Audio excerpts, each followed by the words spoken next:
दोस्तों एक 22 साल का लड़का जो एक चोरी के इल्जाम में गिरफ्तार होता है और जो उसको गिरफ्तार करती है वो महिला अधिकारी होती है।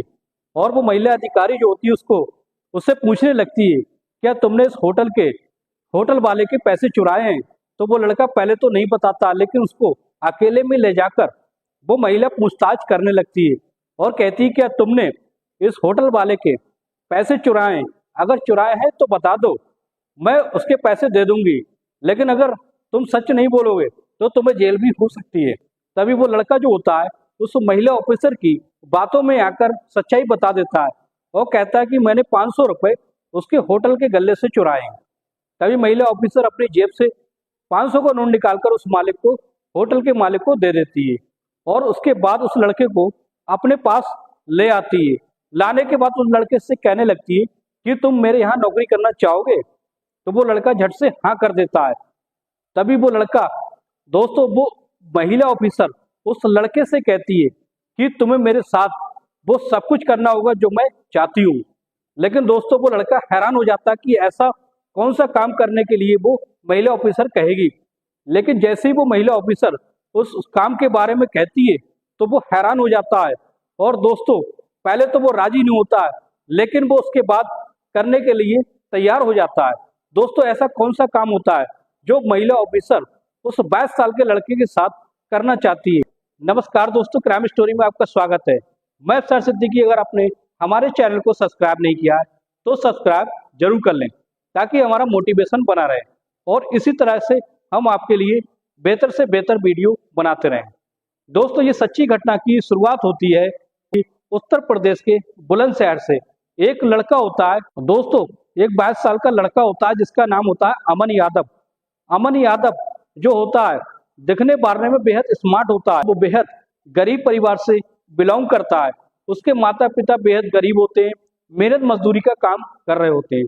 इसी तरीके से दोस्तों वो अपनी बहनों की शादी के बारे में सोचने लगता है और वो सोचता है कि मैं कहीं अच्छे से बड़े शहर में जाकर नौकरी कर लूं और अपने माता पिता की सेवा करूं और अपने माता पिता के अलावा अपनी उन बहनों की शादी भी करा सकूं। इसी तरीके से वो अपने पिता से परमिशन लेता है और कहता है कि पिताजी मैं मुंबई जाना चाहता हूँ और मुंबई जाकर वहाँ मैं कोई अच्छी सी नौकरी कर लूंगा जिससे हमारे घर का गुजारा चलने लगेगा, और कहता है कि मैं अपनी बहनों की भी शादी करा सकूंगा। इसी तरीके से वो अपने पिता की परमिशन लेकर वो मुंबई में चला जाता है। मुंबई में जैसे ही पहुंचता है तो वो काम की तलाश करने लगता है। तो अमन जो होता है काम की तलाश करते करते थक हार जाता है। तभी वो एक होटल पे रुकता है। दोस्तों एक ऐसा होटल होता है जहां पर सभी प्रकार का खाना उपलब्ध कराया जाता था, यानी शाकाहारी से लेकर वेज नॉन वेज सभी तरह का खाना वहां पर मिलता था।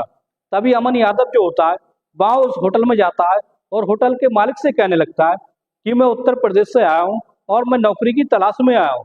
मुझे नौकरी नहीं मिली है, लेकिन अगर तुम चाहो तो मुझे अपने ढाबे पर अपने होटल में काम दे सकते हो, जिससे मैं पूरी ईमानदारी से तुम्हारे साथ काम करूंगा। दोस्तों इसी तरीके से होटल का मालिक उसकी बातों को सुनकर बेहद खुश होता है और उसको काम दे देता है। इसी तरीके से अमन यादव जो होता है होटल में रहकर प्लेटों को साफ करना और जो वहाँ कस्टमर आते हैं उनकी सेवा करने पर लग जाता है। दोस्तों जैसे जैसे समय बीतता जाता है, लेकिन एक दिन ऐसा होता है उसके मन में लालच आ जाता है। एक दिन मालिक कहीं गया होता है, वो गल्ले में जाकर देखता है तो गल्ला उसका खुला होता है। गल्ले में बहुत सारे पैसे होते हैं और कुछ पैसों को वो निकालकर जेब में रख लेता है। इसी के बीच में जब अमन यादव अपने जेब में पैसे रख रहा होता है तभी उसको एक आदमी देख लेता है और जब चोरी करते हुए एक आदमी देख लेता है तो वो मालिक को बता देता है। जैसे ही मालिक आता है तो उसको डांटने लगता है और कहता है कि तुमने मेरे गले से कितने पैसे चुराए हैं, अगर तुम नहीं बताओगे तो मैं पुलिस को बुला लूंगा और पुलिस तुम्हारे साथ क्या करेगी, तुम्हें जेल में डाल देगी। तो पहले तो अमन यादव उस चोरी को कबूल नहीं करता है, लेकिन जैसे ही पुलिस को वो फोन करके होटल का मालिक बुला लेता है, जैसे ही पुलिस महिला ऑफिसर आती है, आने के बाद उस लड़के को पकड़ लेती है, अमन यादव से पूछताछ करने लगती है। महिला ऑफिसर का नाम पूजा राठौर होता है। पूजा राठौर की उम्र लगभग 35 साल की होती है और वो उस लड़के से पूछताछ करने लगती है। इसी के दौरान लड़के से कहती है, अगर तुमने इस मालिक के पैसे चुराएं, चुपके से उसके पैसे वापस कर दो, नहीं तो तुम्हें जेल हो सकती है। लेकिन दोस्तों वो पहले तो कबूल नहीं करता है, लेकिन उस लड़के को साइड में ले जाकर अमन यादव को पूजा राठौर जो होती है साइड में ले जाकर उससे कबूलनामा करा लेती है और उसके बाद अपनी जेब से निकालकर जितने पैसे उसने चुराए थे उस पैसे को मालिक के पास दे देती है और उस लड़के को अपने साथ जीप में बैठाकर ले जाती है और ले जाने के बाद कहने लगती है, तुम तो एक चोर हो, तुम्हें कहीं कोई नौकरी नहीं मिलेगी। अगर तुम चाहो तो मेरे घर का काम कर सकते हो, जैसे साफ सफाई, और जिस तरह का मैं काम कहूंगी वैसा तुम्हें करना होगा। दोस्तों पहले तो वो लड़का राजी नहीं होता है, वो अमन यादव इस काम को करने के लिए राजी हो जाता है और कहता है, मैडम आप जैसा भी काम कहेंगी मैं करने के लिए तैयार हूँ। अब इस तरीके से वो महिला ऑफिसर पूजा राठौर जो होती है उस लड़के को अपने घर पर ले आती है। ले आने के बाद दोस्तों उसको सारा काम समझा देती है और दोस्तों उससे कहती है घर की साफ सफाई से लेकर सारा काम तुम्हें ही देखना। राठौर जो महिला ऑफिसर होती है उसके पति की मौत 2 साल पहले हो चुकी होती है, उसका कोई बच्चा भी नहीं होता, वो अकेले ही अपने इतने बड़े घर में, अपने इतने बड़े आलीशान घर में रह रही होती है। अब अपने अपने नौकर के साथ रहने लगती है। दोस्तों एक दिन ऐसा होता है, वो महिला ऑफिसर किस तरह की होती है उस अमन यादव को पता नहीं होता है। उस महिला ऑफिसर के मन में, पूजा राठौर के मन में कुछ ऐसा चल रहा होता है कि अमन यादव को जब वो देखती है तो बहुत ही स्मार्ट हट्टा खट्टा लड़का होता है, साथ कुछ करने के बारे में सोचने लगती है और एक दिन अमन यादव से कहने लगती है कि तुम मुझे बहुत अच्छे लगते हो और तुम्हें मेरे साथ संबंध बनाना होगा। काफी दिनों से शारीरिक सुख से वंचित हूँ, इसलिए तुम्हें मुझे शारीरिक सुख देना होगा और इसलिए मैंने तुम्हें अपने घर पर नौकरी दी है। अमन यादव जो होता है राजी हो जाता है और राजी होने के बाद एक दिन ऐसा होता है दोस्तों, रात का समय होता है, पूजा राठौर जो होती है ड्यूटी से काफी लेट आती है, लगभग रात के 9 बजे का समय होता है। आने के बाद दोस्तों, आने के बाद अपने बिस्तर पर लेट जाती है। दोस्तों ने पूजा राठौर जो होती है इस तरह के कपड़ों को पहन लेती है जैसे उसके एक एक अंग दिखने लगता है। तो वो अपने नौकर अमन यादव को अपने कमरे में बुलाती है। जैसे ही वो अमन यादव उसके कमरे में पहुंचता है तो उसके एक एक अंग को देखने लगता है और उसके मन में भी कुछ चलने लगता है। दोस्तों तभी क्या होता है, राठौर जो होती है वो शराब की एक बोतल निकालती है, एक पैक उसके लिए बनाती है और वो लड़का अमन यादव भी पी लेता है। पीने के बाद दोस्तों नशे में दोनों नशे की हालत में हो जाते हैं। अब इस तरीके से दोस्तों पूजा राठौर जो होती है अपने अपने एक एक कपड़े को निकालकर निवस्त्र हो जाती है। फिर क्या होता है, दोनों के बीच में संबंध स्थापित हो जाता है। दोस्तों वो 22 साल का लड़का पूजा राठौर के साथ इस तरीके से संबंध बनाता है कि उसकी दर्दनाक चीखें निकलने लगती हैं और उसको वो शारीरिक सुख मिल जाता है, वो चरम सुख मिल जाता है जो आज से पहले उसे नहीं मिला था। अब इस तरीके से उनका खेल जो होता है काफी दिनों तक चलता रहता है। दोस्तों जब भी उन्हें मौका मिलता है और जब भी उस पुलिस वाली का मन करता है तो वे दूसरे उसके साथ अमन यादव के साथ संबंध बनाती है और ये काफी दिनों तक उनका खेल चलता रहता है।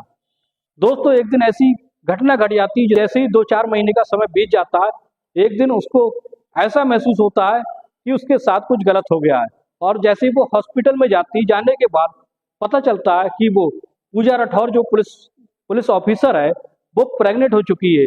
अब तो वो अपने नौकर से कहने लगती है कि तुमने मुझे प्रेग्नेंट किया है, अब तुम ही मुझसे शादी करोगे। लेकिन वो लड़का कहता है कि मेरी उम्र 22 साल की है और तुम 35 साल की हो और मैं तुमसे शादी कैसे कर सकता हूँ, क्योंकि इनकी उम्र में काफी लंबा गैप होता है। अब वो शादी करने से मना करने लगता है, लेकिन इसी के बीच में वो महिला ऑफिसर थोड़ा टेंशन में पड़ जाती है और कुछ सोचने लगती है। दोस्तों इसी के बीच रात का समय होता है, किसी समय मौका पाकर वो लड़का अमन यादव मौके से फरार हो जाता है और अपने गांव उत्तर प्रदेश में पहुंच जाता है। दोस्तों वो महिला ऑफिसर होती है उस लड़के को अब कहाँ छोड़ने वाली थी, क्योंकि उसने उसके साथ जो किया था उसको वो अपने साथ ही रखना चाहती थी और उसको अपना पति बनाना चाहती थी। दोस्तों फिर वो क्या होता है, अपने बड़े ऑफिसर को सारी जानकारी देती है। तभी ऑफिसर जो उसकी सारे एड्रेस को वेरीफाई करके उसके एड्रेस पर पहुंच जाते हैं। पहुंचने के बाद उस लड़के को उसके घर से पकड़कर पुलिस लाती है और उसके पिता को भी लाया जाता है। दोस्तों उसके पिता को जब सारी जानकारी बताई जाती है, अमन यादव के पिता को जब सारी जानकारी बताई जाती है कि उसने उसके महिला ऑफिसर के साथ ऐसा ऐसा कांड किया है, तभी उसके पिता भी इस बात के लिए राजी हो जाते हैं और कहते हैं कोई बात नहीं, अब इन दोनों की शादी ही करा दी जाए। दोस्तों जैसे ही उन दोनों की शादी करा दी जाती है, कुछ दिन के बाद उनकी ज़िंदगी बहुत अच्छे से कटने लगती है और दोनों बहुत ही खुशहाल ज़िंदगी जीने लगते हैं। दोस्तों इस कहानी को सुनाने का मकसद किसी की भावना को ठेस पहुंचाना नहीं, बल्कि सच्ची घटनाओं को आपके सामने लाना होता है।